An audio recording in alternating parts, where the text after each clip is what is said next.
The next book I'm showing you is a red book, so the red stage, red band, and this is roughly where the children should be if they are towards the end of reception. This is the type of book and the type of text that we would be expecting the children to be able to have a go at decoding.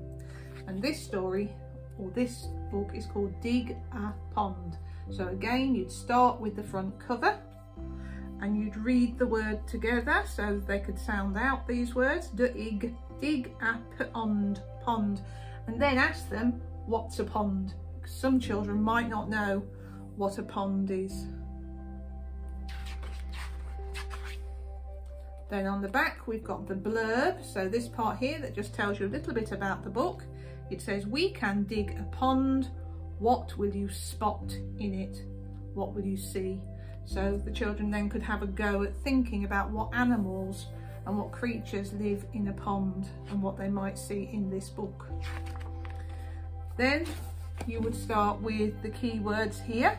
So you've got a set of keywords that the children need to have a go at reading that they're going to come across in the book. This will help them with their fluency. So these words you would be able to read with them. So adult, gravel, so you'd explain gravel is little bits of stone, pondweed, press, put, out, this, keep, water, fresh, with, what, and fish. And those are all words that they're going to come across when they read this book. And it's an instruction book. It tells them how to dig a pond. So it's a non-fiction book. Dig a pond.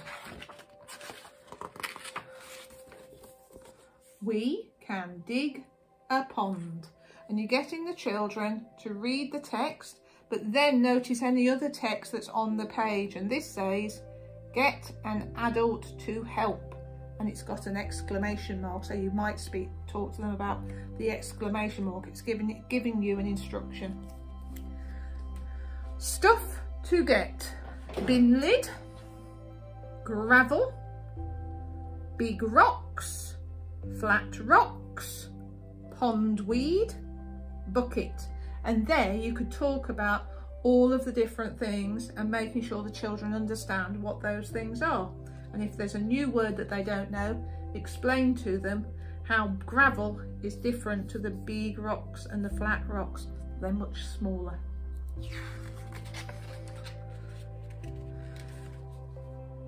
Number 1, dig a pit as big as the bin lid. Now when the children start to read that, they might decode to start off with. So dig a pit as big as the bin lid. But you don't let them just do that. They then have to then put that together to make the sentence. Dig a pit as big as the bin lid. Number 2, press the bin lid into the pit. So this book is telling them a list of instructions. So it's got number 1, then number 2. So the next instruction will be number 3.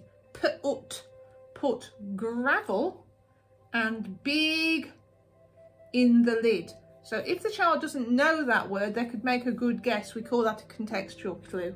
So the man is holding a big rock. So put gravel and big rocks in the lid. So the child could accidentally say stones, but you'd point at it, and because it starts with r, they would then sound it out to rocks. The rocks help frogs jump in and out. Number 4, next, put flat rocks on the bank, on the side. Make sure that the children are understanding the language, because bank, it doesn't mean a money bank. This is a bank, a side of the pond. Number 5, tuck pondweed into the gravel. This will keep the water fresh. So they're making the pond, they've put the big rocks around the outside, the gravel in, and now they've put in the pondweed into the gravel. and the pondweed is a type of plant. Number 6, fill up the pond with water. Again, the child could use some contextual cues because they would know that they're filling it with water, hopefully. What can you spot? And then we've got some labels. So fox, fox, fish, fish, cobweb. Who's in the cobweb? It's a spider. Frog, frog, and buzz, it's a bee. Once they've read the book, so I would suggest first of all they would read it to decode, and then they would have a go at reading it for what we call fluency, so to read it as a proper book.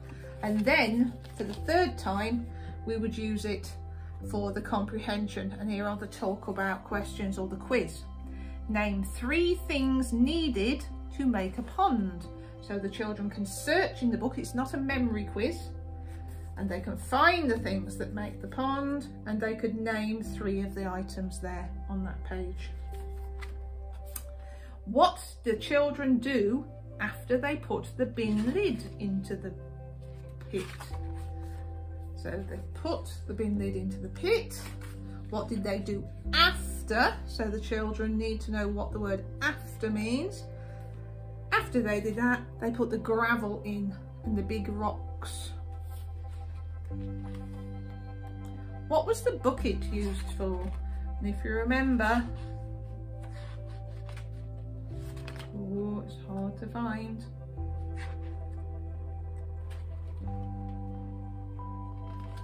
The bucket. So it doesn't say in it what the bucket was used for. There's a picture of a bucket, and the bucket is used to fill the pond with water.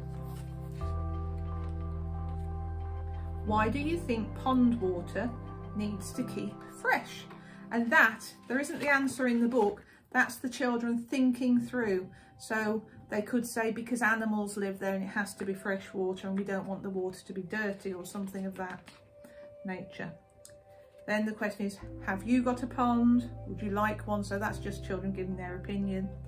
And is there any wildlife close to where you live? So again, thinking about when they go on a bug hunt and things like that, they can talk about that.